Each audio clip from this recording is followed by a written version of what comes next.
Now that you've learned a little bit about the Photoshop workspace, let's take a look at that Layers panel. You'll notice that my dock on the Mac is obstructing my view of the entire Layers panel. So what we can do is, if you see this vertical line on your dock, if you click and drag down, it'll reduce the size of that. And that's useful a lot of the times if it's covering something that you need to look at. All right, so our Layers panel, it starts here. All this stuff is related to the Layers panel, and all the way down to the bottom, these icons right here. Okay, and here we have our cat image that we started the other day. And you'll notice that the cat image is on the background layer, which is a locked layer. And the eyes that we created, those red eyes, are one layer above that. One thing I want to do always is name my layers. So to name your layer, if you double click where it says layer 1, and you'll get a blue highlight, and then you can name it to whatever makes sense. I'm not picky about how you name your layers as long as your layer name matches what's on the layer. So we'll call this red eyes, okay, because that makes sense for what's on that layer. Now, the way layers work is the bottom layer is actually underneath the layers that are above it. So for example, I can see this eye here, I can turn the visibility of this red eyes layer off by clicking on that eye. And you'll notice on our image now that cat no longer has red eyes. Now, had I created red eyes on the cat layer, well, for one thing, I wouldn't have been able to change that blending mode, and you'll notice it's on overlay up here. But another thing is it would change the pixel data on this cat image. So I wouldn't be able to turn the red eyes off. I wouldn't be able to change them at that point. I couldn't erase them without erasing the entire cat's eye. So it's really useful to have layers. And another thing, this is a locked layer. I just unlocked it, but you could relock it up here. Where's the locks? Right here. And when you're on a locked layer, you can't do anything. So for example, I'm on the paintbrush. If I come over here, you see I get the symbol that I can't do that. If I switch to the red eyes layer, now I can paint. Okay, so I just painted on that. I'm going to undo that on my history by clicking one step back. To unlock that layer, you just simply click on the lock icon, and now it's an unlocked layer, which means I can now paint on it. If you needed to relock it, you click on the lock again, and that will relock it. It's a good idea to keep your original image locked unless you need to unlock it for a particular reason. I don't want to do anything to this layer, so I'm going to keep it locked. I am going to rename it though, and I'll call that original. You could name it cat or anything else, but I'll just call it original. All right, so I want to do another layer here so that you can see the idea of these layers stacking up. So remember, down here at the bottom, this is the icon for a new layer. So I'm going to click that, and I have a new layer. I'm going to have this cat saying something. So I want to give this cat a speech bubble. So I'll double click that and call this speech bubble. Okay, so let me create a speech bubble. Coming over here to my paintbrush, if we look at the foreground and background colors, something that's useful on here is this little icon right here is default black and white. So I use that all the time just to make sure I'm on a pure black or a pure white. This little arrow will toggle the foreground and background color, which is also very useful. So I'm going to be working with black, and I'm just going to draw a speech bubble here.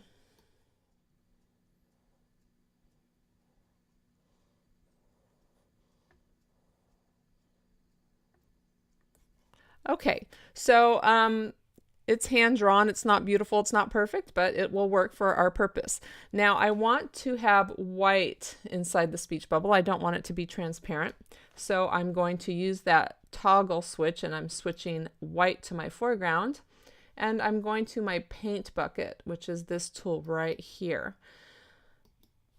All right, if you are looking for the paint bucket, remember it's bundled with the gradient tool, which will be the tool that will show up on default. So you have to click and hold to get to that paint bucket.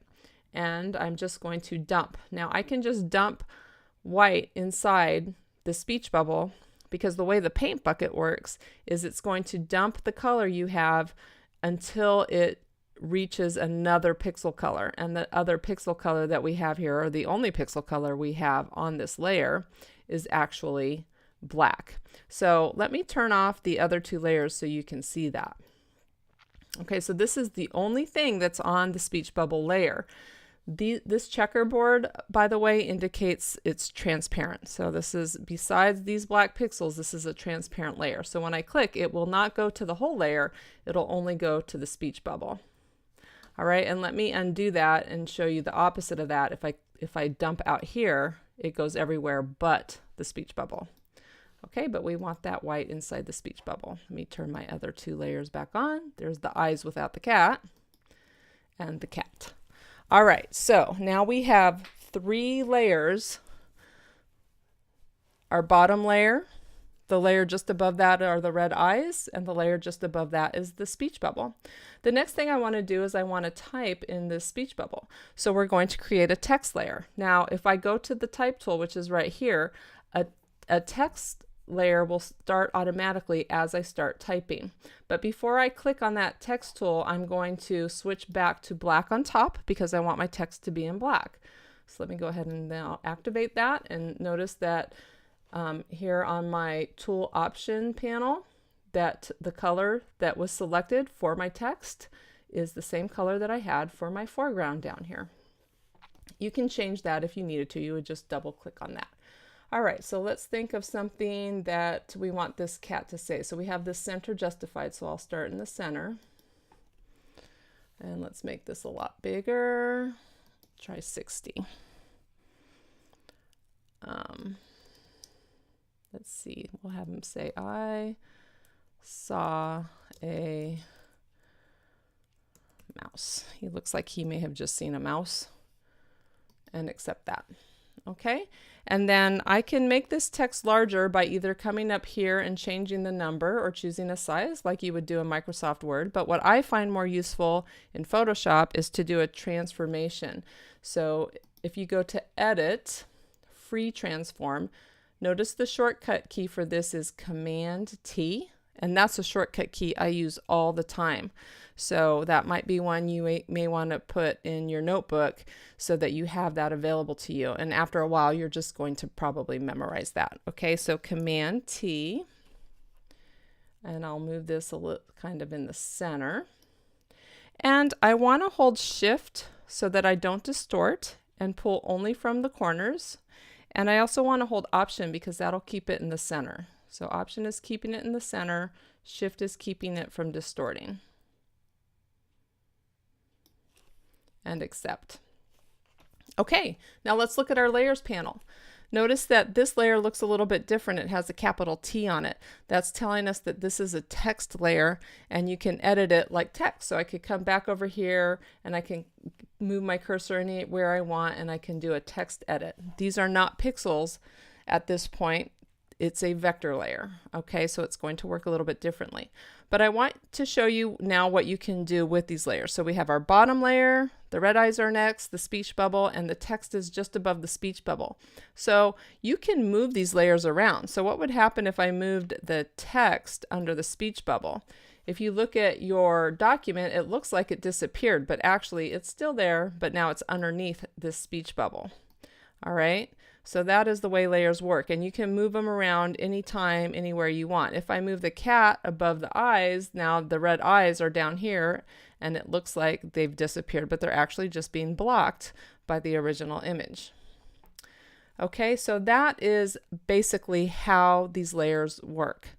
Now I want to show you some other things that you have up here. This is what you can look at as far as your layers. So let's say you want to look at layers by the kind, by the name, and then you would type in red eyes. And notice that that's the only layer that's showing now. So this is useful if you have a lot of layers and you only want to look at certain layers. Maybe you want to look at it by kind, And so you would say filter for pixel layers. So notice the text layer disappeared. Filter for text. The pixel layers disappeared. Okay, and this is layers that would have an adjustment, which we don't have that. Filter for shape layers. We don't have any shape layers. And filter for smart objects, which we don't have any smart objects. Another thing I want to show you is down here. Let me get on a layer here. Down here, you have a trash can. So you could take a layer and drag it to the trash, but I don't want to get rid of that. You know this one, this is start a new layer. This is grouping layers. So you could start a group if you get a lot of layers, and let's say you want to put 2 of them in a group or more than 2 in a group, you can hold shift. So you select one, hold shift, select another one, and then click group.